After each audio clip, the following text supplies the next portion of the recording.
password that I think was mine, Okay. and then that didn't work, so I just did the first part of my email and then the password. And then That should do it. That should be what Yeah. it takes. But it didn't work? No.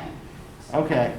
So I don't know why that is. If you cannot, for some reason, log in, go ahead. Is it your Ryan or your Georgia Butte password? Is mine, you know what I'm saying? I think they're the same. Really? Yeah. Oh, no. Yeah, they're supposed, or not your RAIN, your like the one you Yeah. use for your email. Right, right. And for Georgia, yeah, that's what you should be using to log into this. Okay. Now, if you do not, if for whatever reason you can't get this to work, the person you want to contact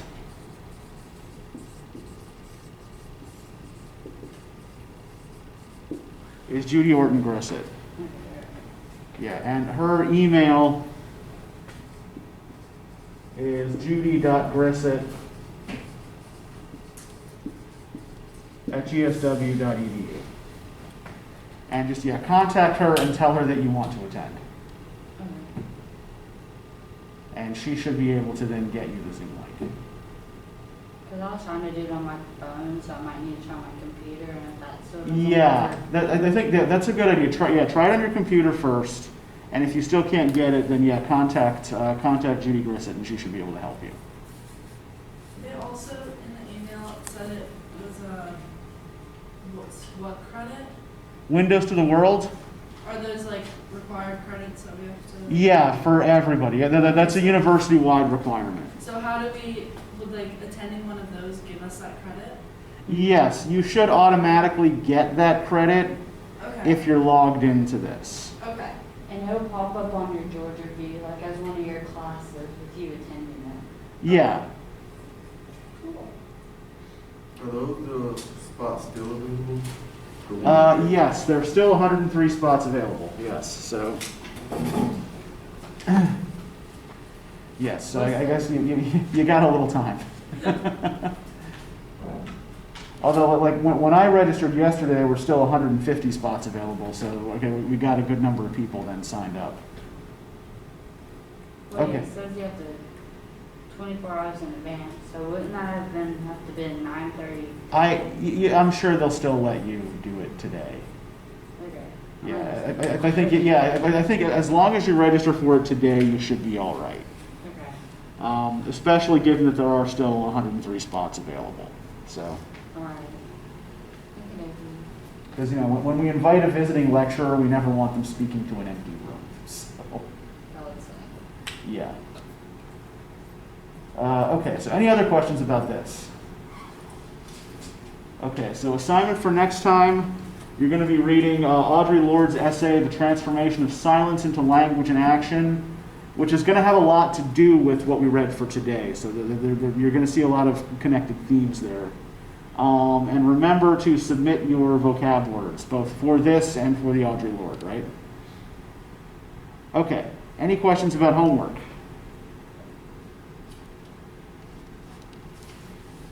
Any questions about anything at all?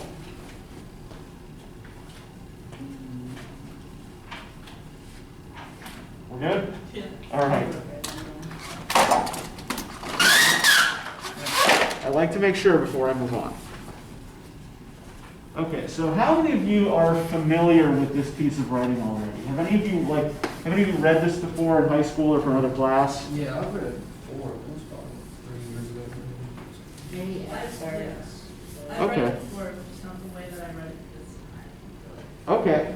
How did you read it differently this time? I don't want to say I didn't read it the first time I read it, but I actually understood it and sort of analyzed it and concentrated on what it is I was reading. Okay, so you paid closer attention. Yeah. And you tried to adopt a more analytical approach to it. Yeah. Okay, rather than just kind of the way we're often taught kind of basic literacy, right, is simply to read sort of passively, right?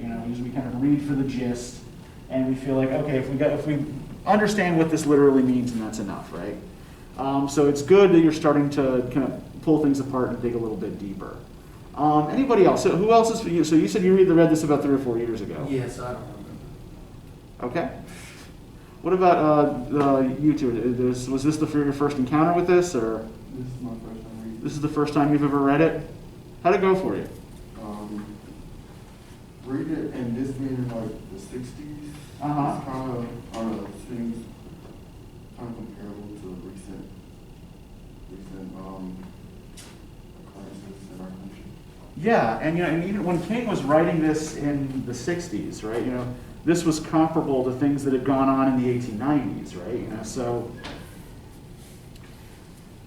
one of the interesting things about this essay in particular is the way he talks about time, and that's something that I want to pull out of this as we go through it, right? There's a definite time strand that runs through most of this, right? He makes a lot of references to time. What about you, Rachel? Have you read this before? Was this new to you? I'll be ready. I did not have time to read it. I skimmed over it right before class. Okay, so I don't have that much on it. okay.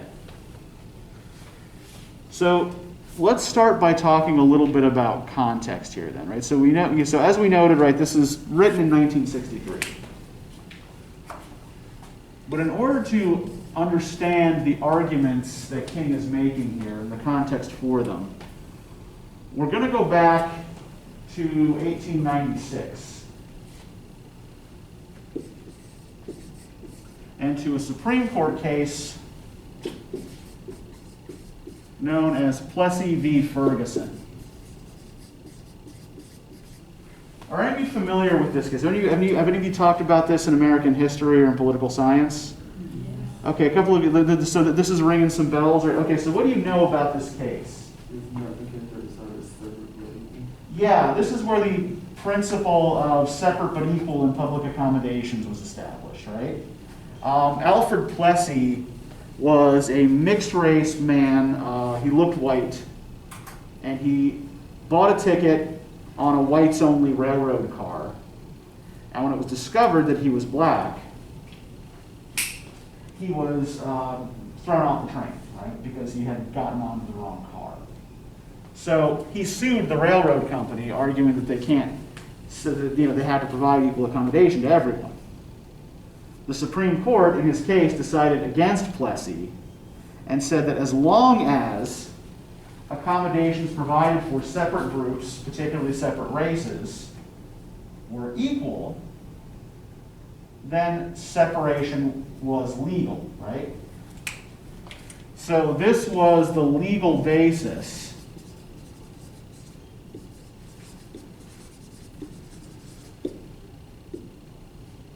on which principles of legal segregation were founded.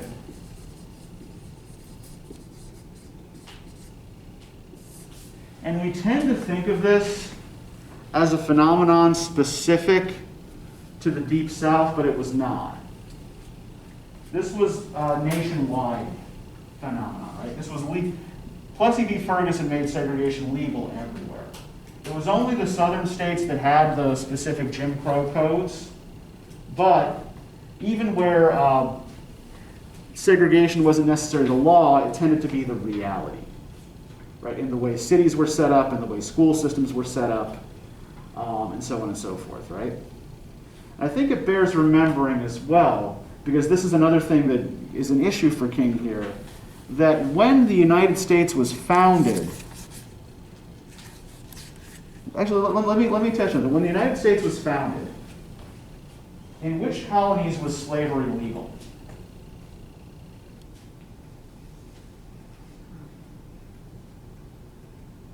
Slavery was legal. In the United States, yep. Wasn't Georgia one of them? Georgia was one of them, yep.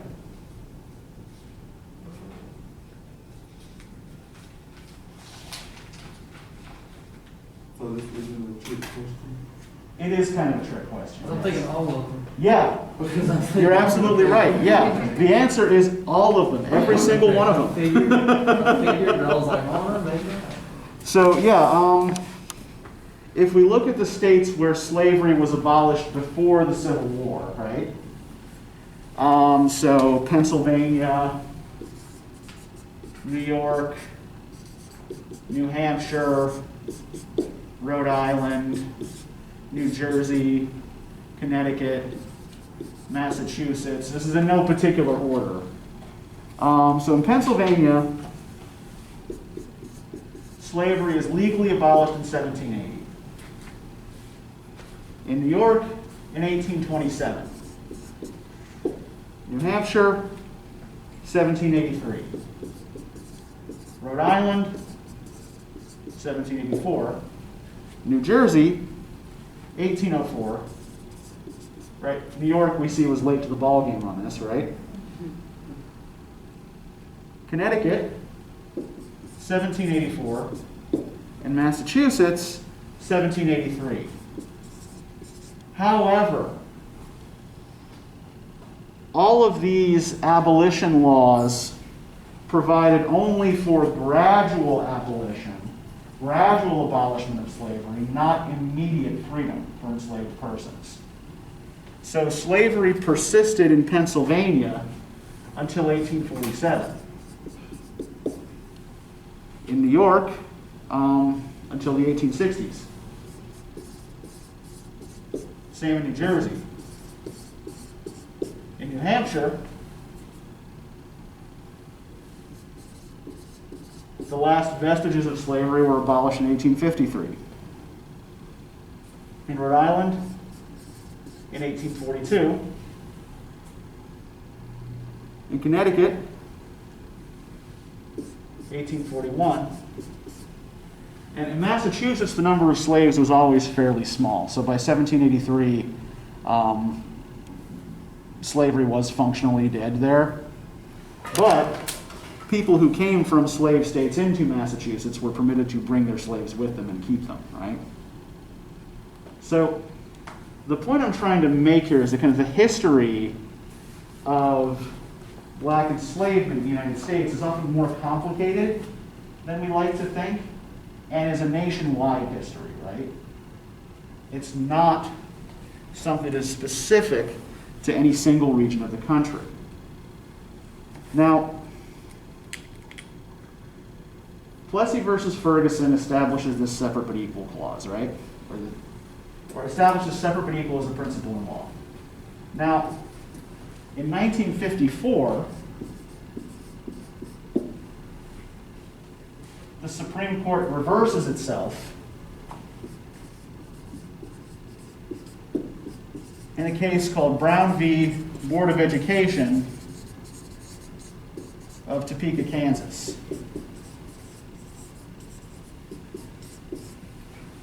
Does anybody know what Brown v. Board decided? Uh-huh. Yeah. In a unanimous... Go, sorry? Yeah, or at least it provided a legal basis for integrating the schools, right? One of the problems with this particular decision is that it immediately outlawed the segregation, the principle of separate but equal, but it gave states no guidance on how to enforce it or how to implement it. And so, a lot of states where Jim Crow laws were in force simply resisted enforcing it, right? In part because no explicit instructions were given. Yeah, but the 9-0 decision reached in Brown v. Board was that separate was inherently unequal. That you simply could not claim that you were providing equal facilities and equal protection to all citizens as required by the Constitution if you were dividing them up into separate categories, right? And sending people in one category over here and people in one category over here. So Brown v. Board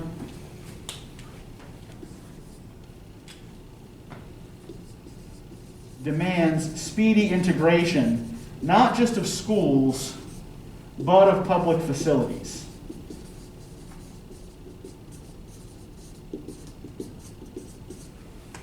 Now, the response to this in a number of communities was simply to close down and retreat from all public facilities, rather than having to open them to everyone, right? So, for example, in the late 30s and the early 40s. Do you guys know what the Works Progress Administration was? The WPA. So this was, okay, yeah, you've heard of this? Yeah, I had to do something on it, but I remember Uh-huh. kind of what it was. So yeah, it was a Roosevelt administration initiative, right? The idea was to get people working during the Depression by putting them to work on big, like civic projects, right? So they built libraries, they dug like municipal swimming pools, they built roads, right? They even there was even like a public art component to it.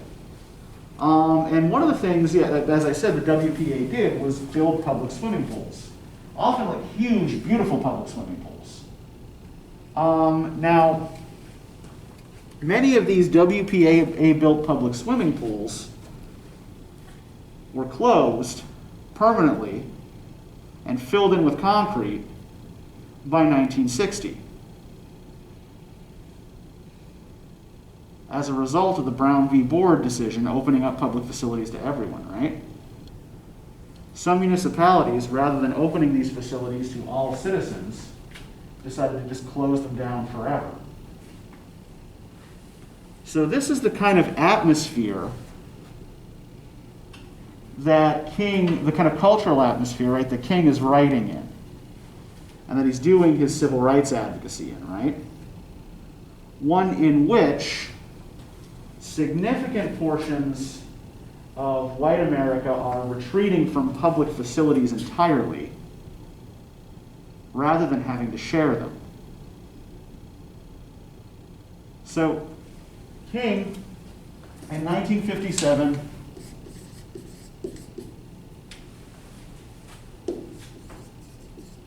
is one of the organizers of a series of bus boycotts in Alabama, right? Specifically in the city of Birmingham.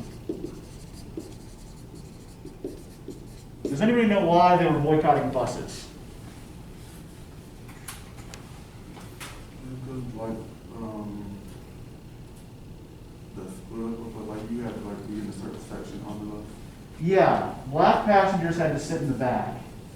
And if a white passenger got on and there weren't enough seats, they had to give up their seat and stand, right? Yeah, so. Didn't Rosa Park have a play in this, or is this in a different city? I can't remember exactly where Rosa Parks was involved in this, but yeah, she was involved in the bus boycotts. And there were more bus boycotts than simply in Birmingham. Mm-hmm. Like the public image that we now have of Rosa Parks is of like a sweet little old lady refusing to give up her seat on a bus. It's actually not accurate. She wasn't that old at the time, and she was a long-time civil rights advocate. She had been working in these circles since the 40s.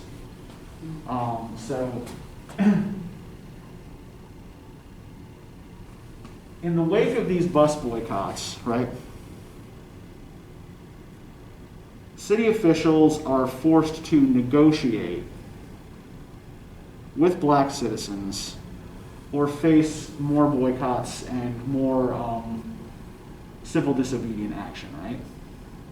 And that's like one of the principles that we associate most with King is this idea of civil disobedience, right? You guys know what civil disobedience means?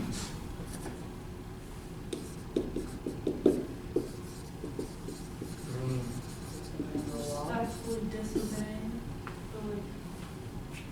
Yeah. It's not like there was no law saying they couldn't go on the bus. Right.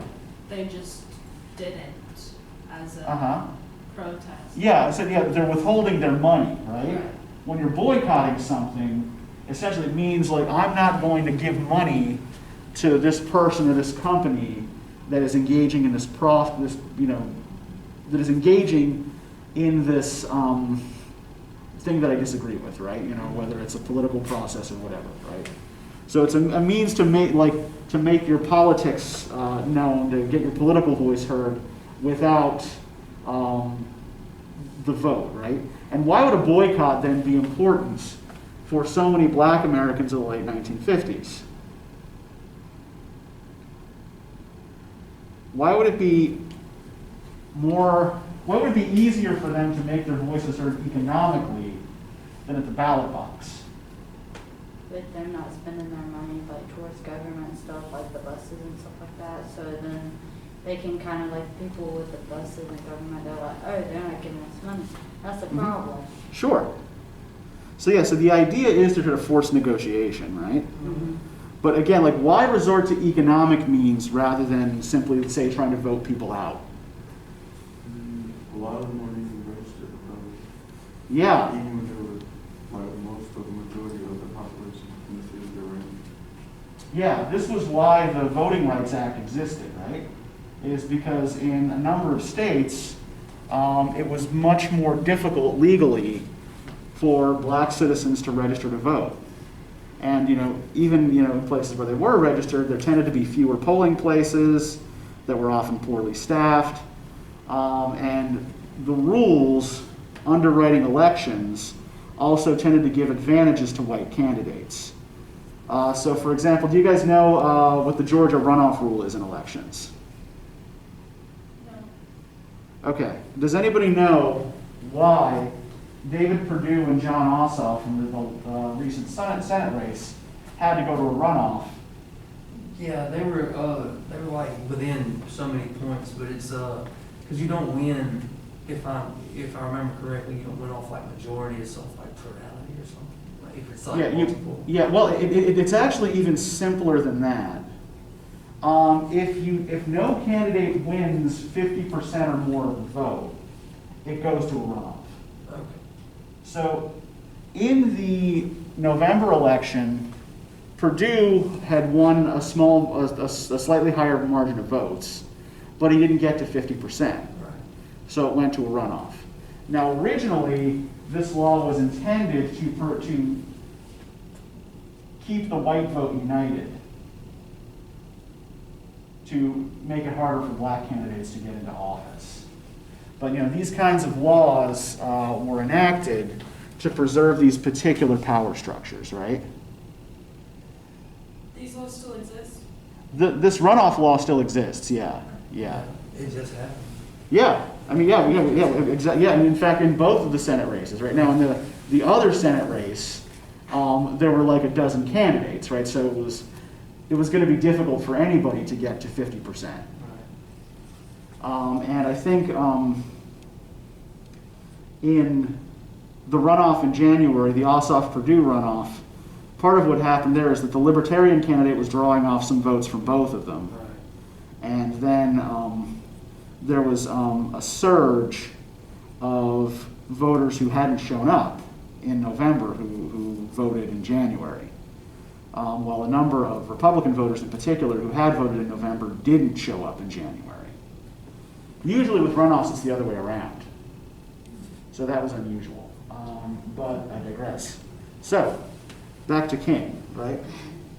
So, in 1963, King is being held in prison in Birmingham for his role in organizing a series of demonstrations. In particular, in this case, he was in prison for parading without a permit. So, in response to King's actions, a group of Birmingham clergymen wrote and published a public letter. So I want to look at that public letter and start to pick that apart a little bit before we start talking in detail about King's own writing here. Right? Yeah, Rachel. So he was parading without a permit, but I mean, I thought with the First Amendment, you can protest like peacefully and no be fine. So why yes. is that different? Well, because you can protest peacefully on public property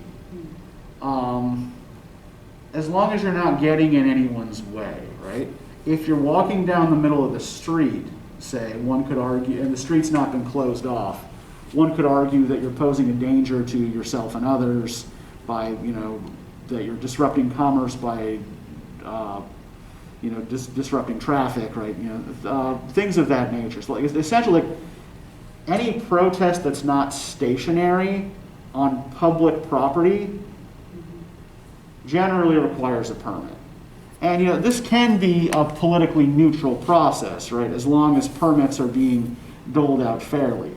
And in fact, we had an incident like this just last year here in Americus. There was a Black Lives Matter protest in the summer that did get a permit and started at the courthouse and marched down Forsyth Street to the police station, and then dissolved peacefully, right? After the election, there was a gun rights protest in the parking lot of the courthouse. They had intended to do an armed march down the same route, down Forsyth to the public safety building, but were prevented from doing so because they didn't have a permit. Right? So, they were allowed to have their little rally in the courthouse parking lot because no one can stop you from doing that. But they weren't allowed to march on public roadways because they didn't have a permit for that. Oh, okay, I see. Yeah.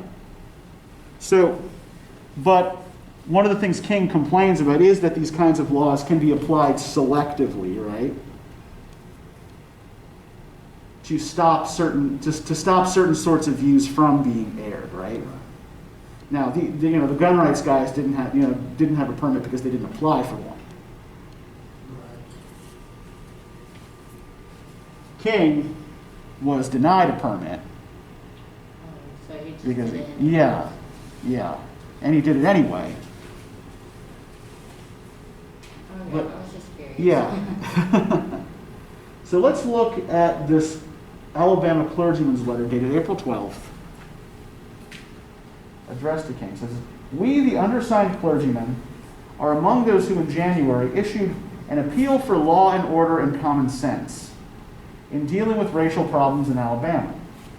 We expressed understanding that honest convictions in racial matters could properly be pursued in the courts, but urged that the decisions of those courts should in the meantime be peacefully obeyed." Right? Okay, so what are they saying is the proper place to be airing one's grievances? Court. Yes. Everyone has recourse to the courts, right? So take your case to court.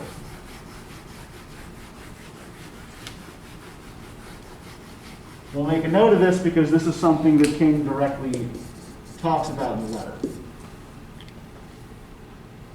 Since that time, there had been some evidence of increased forbearance and a willingness to face facts.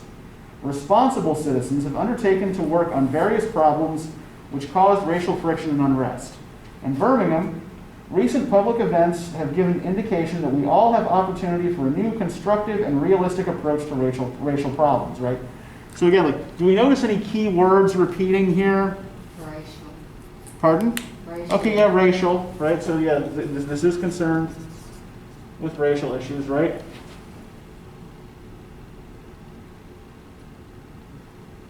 Any other patterns we see emerging here so far? Maybe law, order, obey. Yeah.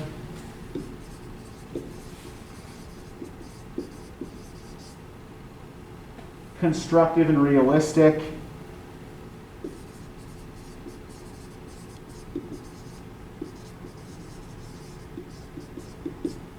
Now, if they are calling their approach constructive and realistic, what are they then suggesting about King's approach? It's unrealistic. Yes, it's destructive and unrealistic, right?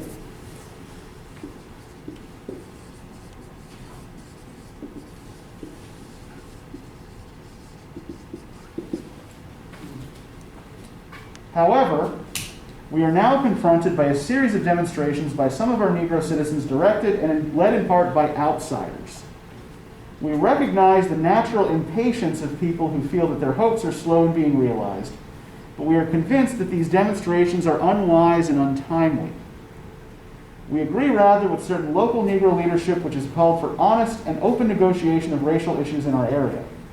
And we believe this kind of facing of issues can best be accomplished by citizens of our own metropolitan area, meeting with their knowledge and experience of the local situation. All of us need to face that responsibility and find proper channels for its accomplishment.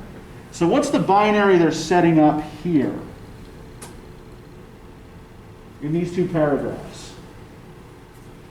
Who are they blaming for the trouble, and who are they saying ought to be the ones working this out?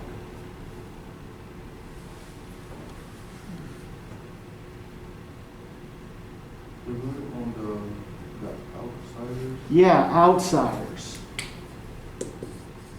I'm guessing they're bringing people from other states. Yeah. Right? People like King, who lived in Atlanta, coming to Birmingham and running demonstrations, right? So they're setting up a dichotomy here between outsiders and locals, right? Don't listen to these outsiders. Let local people handle this problem. And what's their argument for letting local people handle this?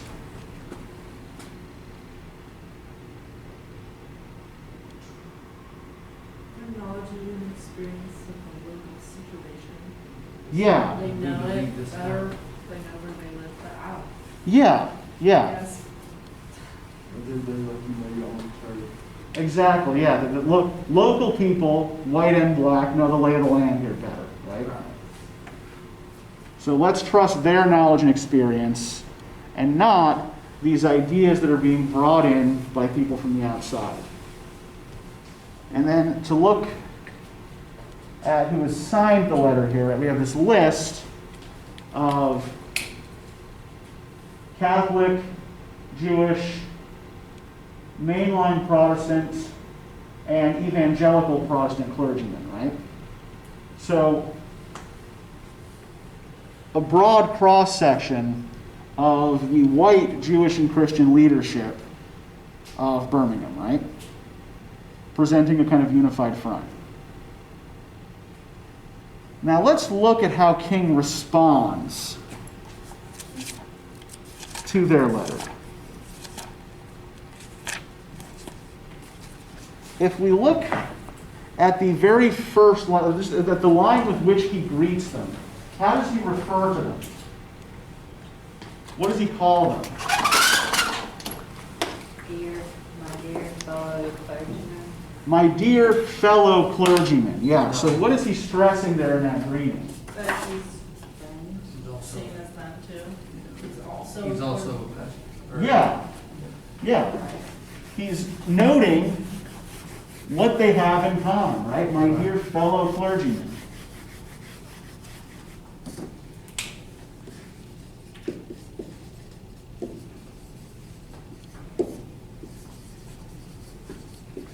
So not just that we're all clergymen, but also, right, that I'm a member of your group. Right? We belong to this same broader category.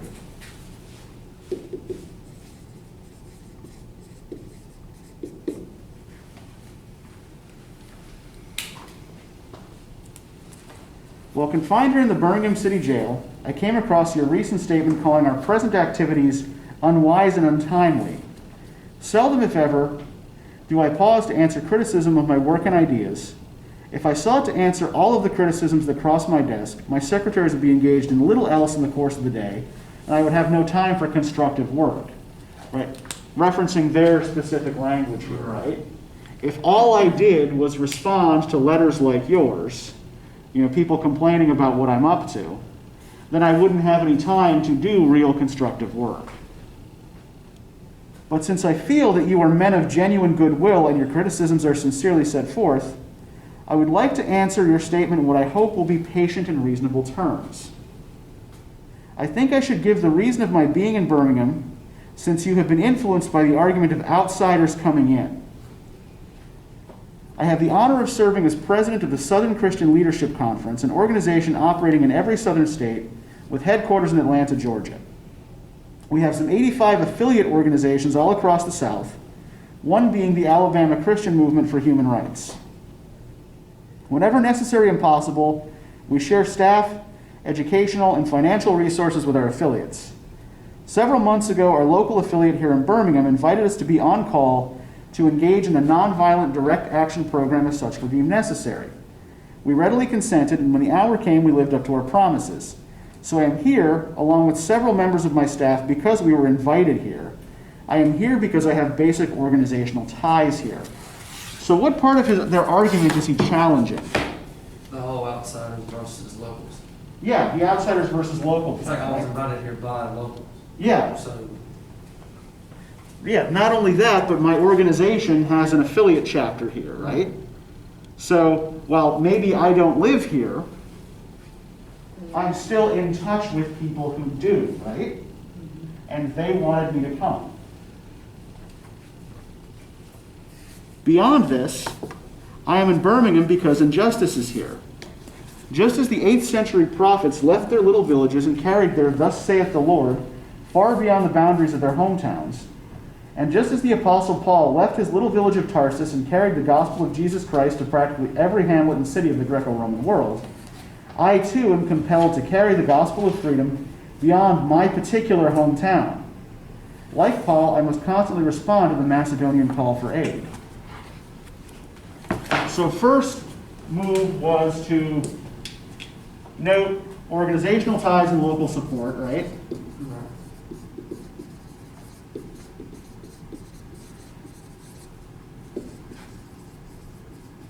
And then what is he doing in this next paragraph? He's referencing to biblical terms and Yeah. stories because they claim to be biblical and religious, so he's trying to relate to them on that note too, where they could understand. Yeah, the biblical references are intended, on the one hand, to connect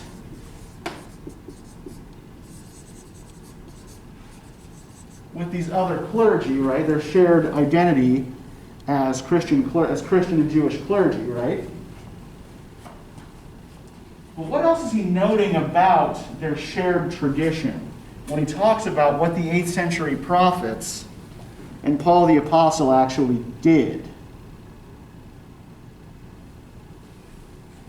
Just as the 8th century prophets left their little villages and carried their "Thus saith the Lord" far beyond the boundaries of their hometowns, and just as the Apostle Paul left his little village of Tarsus and carried the gospel of Jesus Christ to practically every hamlet and city of the Greco-Roman world, what's he reminding them about Judeo-Christian tradition?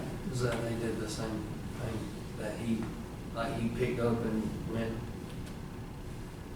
Taking the Lord's somewhere. message Yeah, over to he was other. doing the same thing. Yeah, they went where they felt there was need, right? They went where they felt they were called. So what he's referencing is that kind of missionary tradition in both religions, right?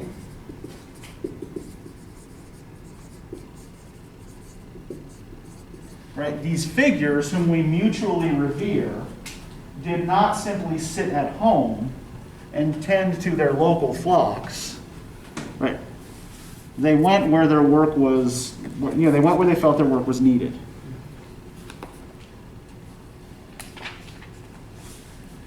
Moreover, oh, go ahead, sorry. Somebody say something? No. Okay. Moreover, I am cognizant of the interrelatedness of all communities and states. I cannot sit idly by in Atlanta and not be concerned about what happens in Birmingham. Injustice anywhere is a threat to justice everywhere. We are caught in an inescapable network of mutuality, tied in a single garment of destiny. Whatever affects one directly affects all indirectly. Never again can we afford to live with the narrow provincial outside agitator idea. Anyone who lives in the United States can never be considered an outsider anywhere in this country. So where does he move next? Back into the outsider idea. Okay, yeah, he's again discussing that outsider idea, right? And how is he dismantling that outsider idea? He's saying that if we all share the same flag, basically we're not outsiders. Okay, yeah, that as we're all, there's not only a shared common identity as participants in the Judeo-Christian tradition, not only a shared identity as clergymen, but also a shared identity as Americans. And he's setting up a binary that he plays with throughout the rest of the letter. When he's talking about these networks of mutuality, right?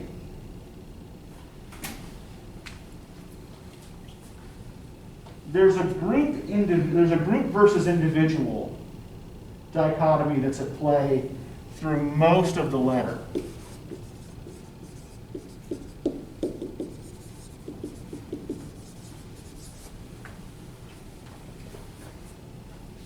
And let's take a minute and look at the way he develops this. If we go to page 354,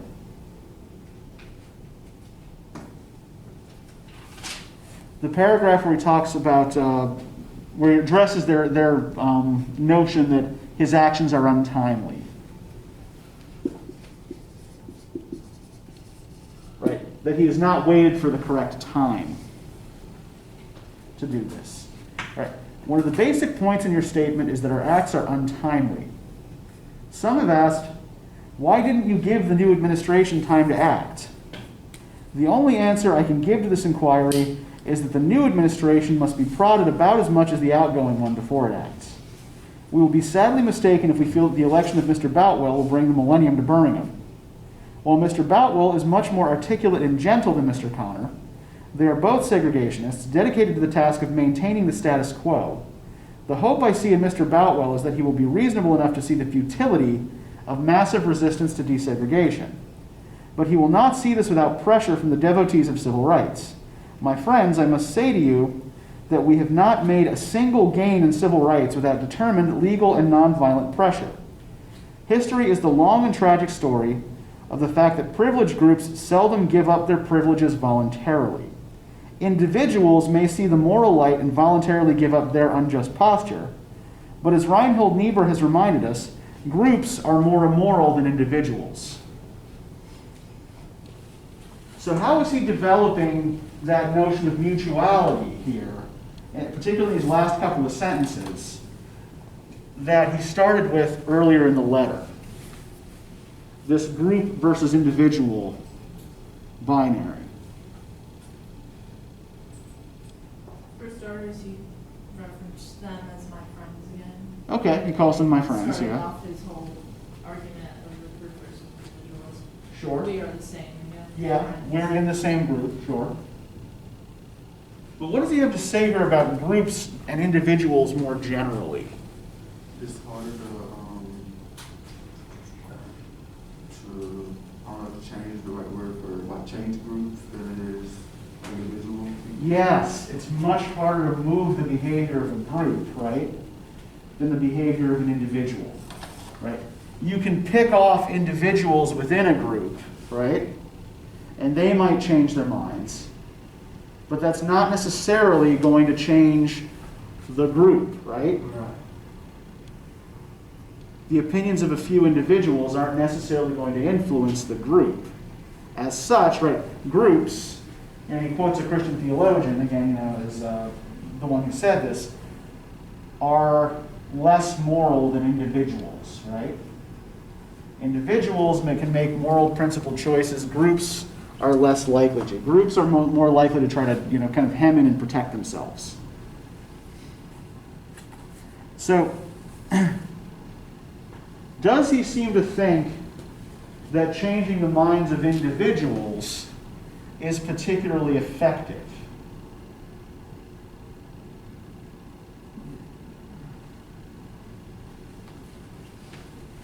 Can he get to his goal? Can he accomplish his goals by changing the minds of individuals?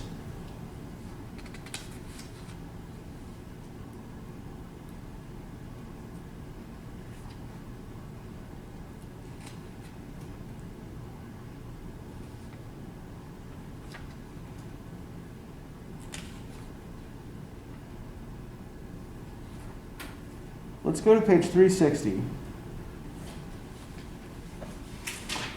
Part of his conversation, or part of what he has to say here about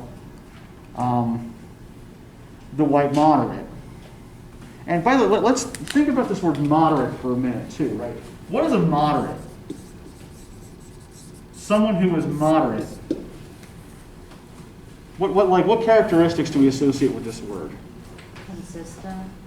Yeah, like, in the middle, a minor in the middle. Yeah, we tend to, like, a synonym for moderate in political terms is often centrist, right? So a moderate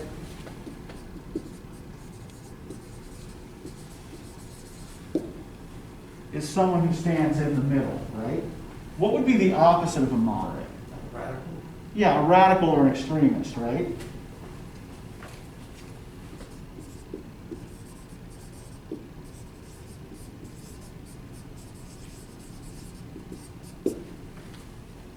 We tend to use the word radical specifically to refer to someone of the extreme left. For someone of the extreme right, we tend to use the word reactionary. So yeah, radical, reactionary, extremist.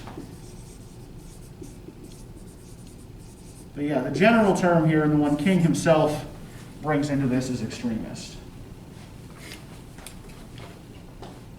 So he says, I had hoped that the white moderate would see this. Maybe I was too optimistic. Maybe I had expected too much. I guess I should have realized that few members of a race that has oppressed another race can understand or appreciate the deep groans and passionate yearnings of those that have been oppressed, and still fewer have the vision to see that injustice must be rooted out by strong, persistent, and determined action. I am thankful, however, that some of our white brothers have grasped the meaning of this social revolution and committed themselves to it. They are still all too small in quantity, but they are big in quality. Some, like Ralph McGill, Lillian Smith, Harry Golden, and James Dabbs, have written about our struggle in eloquent, prophetic, and understanding terms. Others have marched with us down nameless streets of the South. They have languished in filthy, roach-infested jails, suffering the abuse and brutality of angry policemen who see them as dirty and lovers.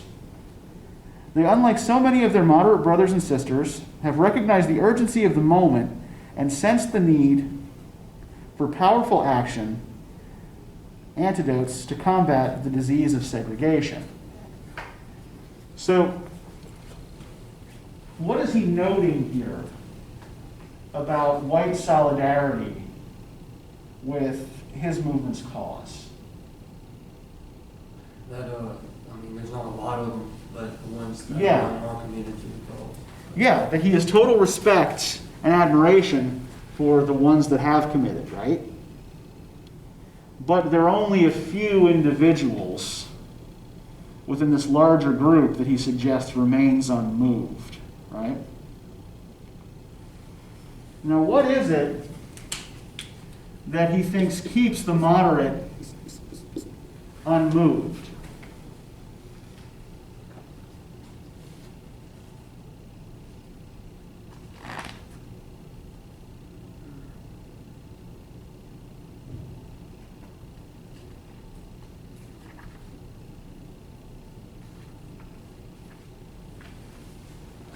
Why doesn't the moderates fall in on the side of He justice? said something about the group that is oppressing, like, doesn't often see, you know, why it is Uh-huh. oppressing.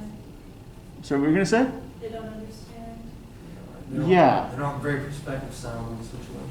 Yeah, they haven't seen or felt what's going on, Fully right? understand when you personally have not experienced that. It's Yeah, empathetic, but you'll never really understand.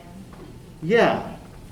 Empathy is difficult for people who haven't directly experienced something, right? And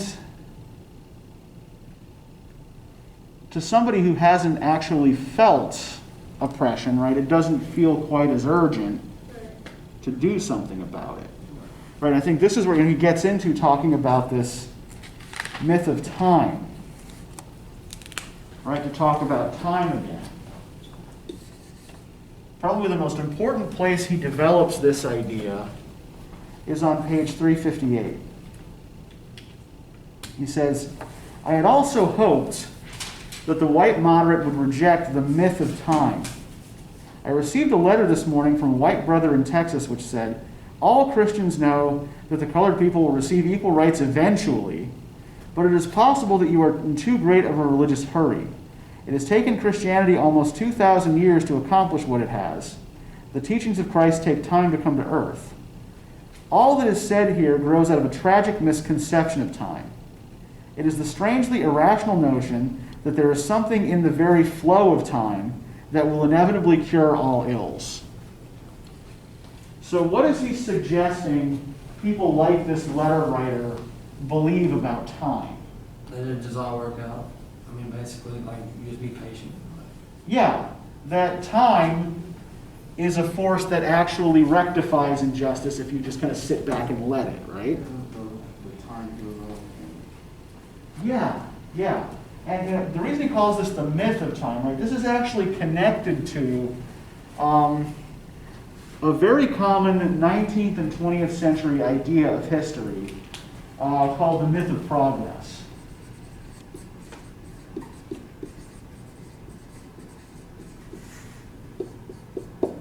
This is the way a lot of elementary and middle and even some high school history and social studies is still taught, right? That every era of history is in some way an advancement on the last one, right? That time only moves forward and that things only get better. That's not true. Yeah, that's right. History will repeat itself. And not only does it repeat itself, but it kind of like it pulls back and forth too, right? You know, it's you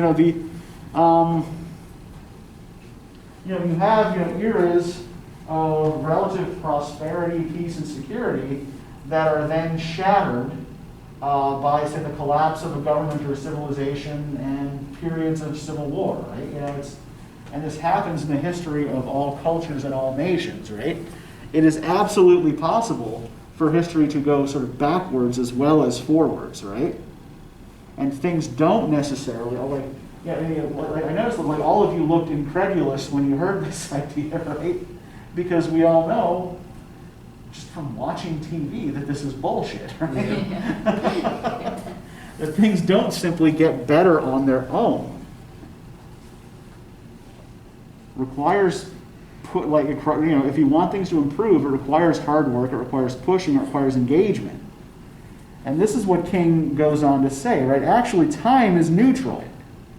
It can be used either constructively or destructively. I am coming to feel that the people of ill will have used time much more effectively than the people of goodwill. We will have to repent in this generation, not merely for the vitriolic words and actions of the bad people, but for the appalling silence of the good people. We must come to see that human progress never rolls in on wheels of inevitability. It comes through the tireless efforts and persistent work of men willing to be co-workers with God. And without this hard work, time itself becomes an ally of the forces of social stagnation. We must use this time creatively and forever realize that the time is always ripe to do right. Now is the time to make real the promise of democracy and transform our pending national elegy into a creative psalm of brotherhood. Now is the time to lift our national policy from the quicksand of racial injustice to the solid rock of human dignity. So he makes two interesting analogies here, right? One to poetry and one to topography, quicksand and rock. And do you guys know what an elegy and a psalm are?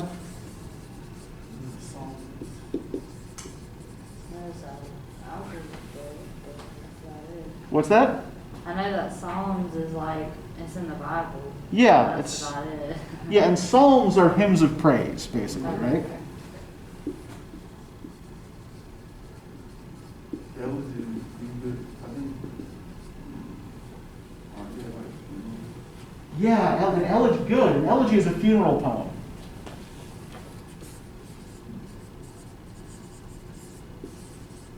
So yeah, we don't want to have a national funeral poem, right? We don't want to sing a dirge for America, right? We want to be singing hymns of praise. Building a nation through hard work that we can be proud of. And how does he then kind of correct the notion of time that the writers of the first letter had come up with when they called his actions untimely, right? That he had chosen the wrong time to do this. He's saying that if time's neutral and it is basically just there to be used, then it cannot be untimely. Yeah, It can't be untimely if it doesn't. Yeah, there is no wrong time to do the right thing, right?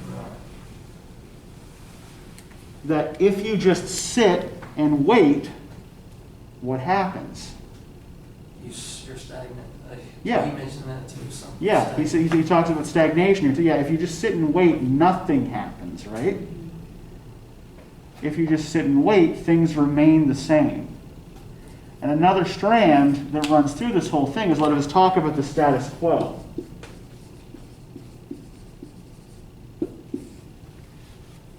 That doing nothing with your time simply preserves things as they are, right? Simply preserves the status quo. So to that point, to go back to page 357, to what he says about the white moderate, right? I must confess that over the last few years I have been gravely disappointed with the white moderate. I have almost reached the regrettable conclusion that the Negro's greatest stumbling block in the stride toward freedom is not the white citizens' counselor or the Ku Klux Klanner, but the white moderate who is more devoted to order than to justice, who prefers a negative peace, which is the absence of tension, to a positive peace, which is the presence of justice,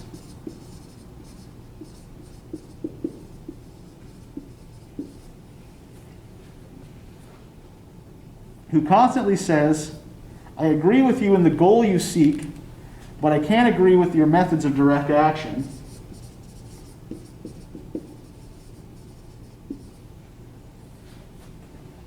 Who paternalistically feels that he can set the timetable for another man's freedom, who lives by the myth of time and who constantly advised the Negro to wait until a more convenient season. Shallow understanding from people of goodwill is more frustrating than absolute misunderstanding from people of ill will. Lukewarm acceptance is more bewildering than outright rejection. So he sets up a number of binaries in this passage, right? What's the difference between order and justice? He's saying, like, they'd rather be comfortable, like, how it is than progress or change and having to do something else. Yeah, order simply means maintenance of things as they are, right? Yeah. Change requires chaos, right? Change is chaotic by definition, right? Order is about keeping things as they are. But if things as they are not just, right, then order itself is in opposition to justice, right? So, we talk about law and order as related concepts. But law in and of itself, as he notes elsewhere in the letter, is not necessarily just, right? There are just as well as unjust laws. Absence versus presence, right? Who prefers a negative peace, which is the absence of tension, to a positive peace, which is the presence of justice. What do you think is going on there? Like, he's telling them that instead of going against, like, what the norm is, you would rather just be unjust, like, instead of having the presence of justice, because, like, in this time, the norm is to just go ahead and let it be, and this and that. Can I add on that? Instead of Yeah. standing up for what you believe in, you just sit back and let it be. Yeah, I think there's a kind of active-passive thing going on there too, right? And remember, he's also talked about the literal presence of black bodies and their white allies in the streets, right? Creating tension, in Birmingham to try to force negotiation. So he's also kind of obliquely referencing that the people who wrote this letter would rather people just stay in their homes and wait, right? Would rather than be absent from public space than present and demanding their rights, even if in principle they agree.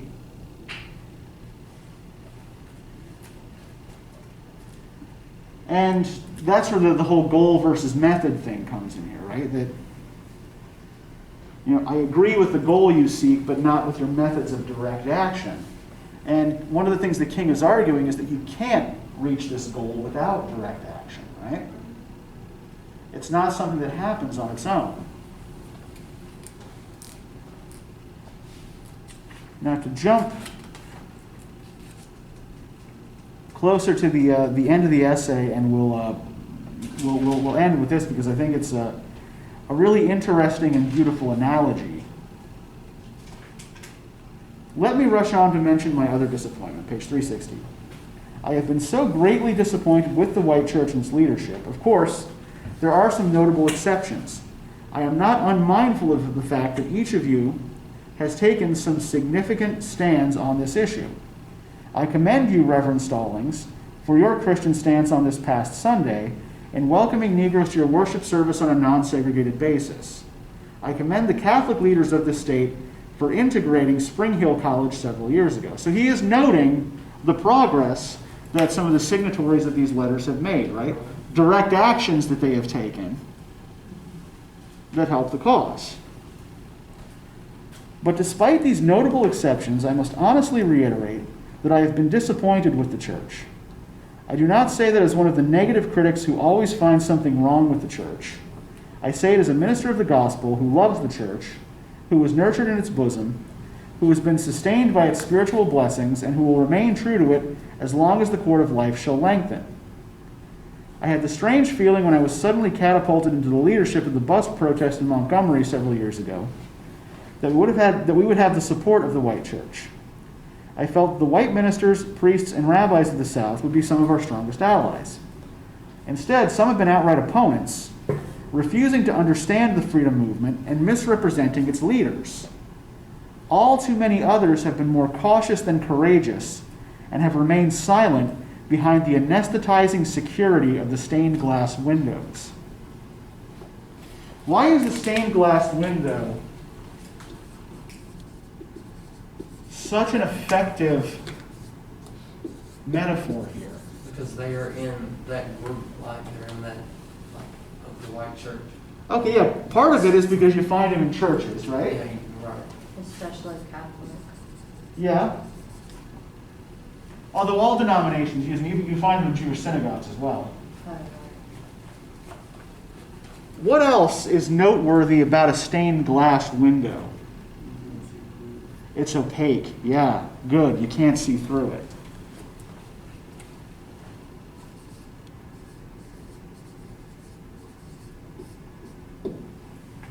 Well, you can or cannot. You cannot see through it. Is that why he like makes the relation of like comfort and like security, because you can't see the chaos? Yeah. You can sit within the walls of your church and not see what's going on outside. Yeah, the anesthetizing security of the stained glass windows. It's easy enough for you to ignore what's going on outside. And I think he's also relating this back to the whole group versus individuals thing. And if we look at these three paragraphs together. So in the first paragraph, when he talks about Reverend Stallings and about the integration of this Catholic college in Alabama, what's he doing? What is he praising there? Like you said, direct action. Yeah, it's direct action, right? But is it direct collective action? No, these people acted on their own as individuals. Not Yes, exactly. It's the direct actions of individuals. But then he goes on to criticize the church as an institution, right? And by the church, he is clearly including all denominations and indeed even Jewish leaders as well, right? Who would not be part of the church, but who are still part of this Judeo-Christian clergy complex and who also signed that letter. So going back to that notion that groups are both harder to move than individuals, but also more important to move, right? You have to convince the group, not just a few individuals within the group. If you can't convince the group, nothing happens. Okay. So, if we had to put this into our usual formula here, just to sort of keep in practice with this.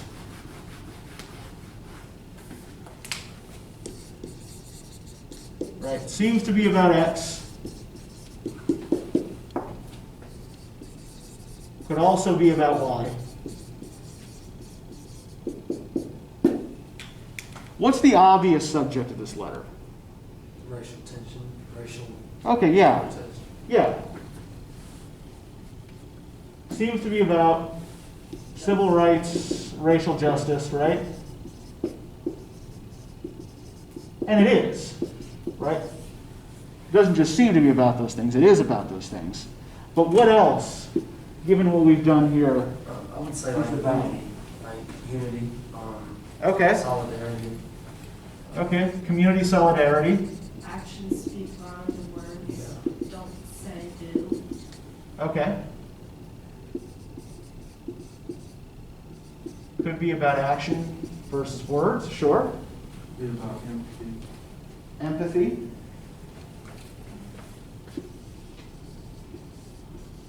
Right, about group identity, right?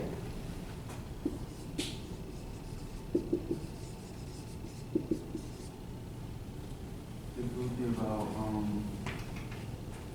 the conforming church, like the church conforming to. Okay. Right. Maybe something like church as idea versus church as institution.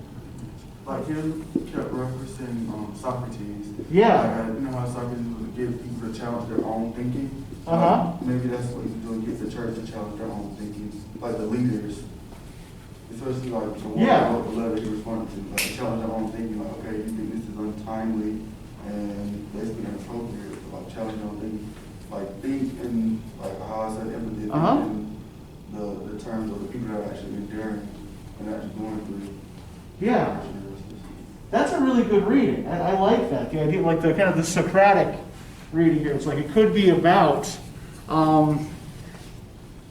that kind of gadfly function, right? Somebody pointing out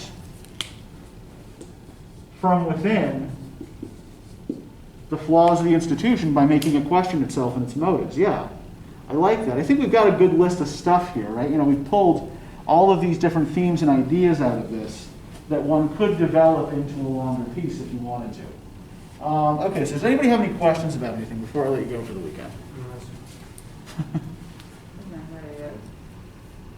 We're good? Yeah. Okay.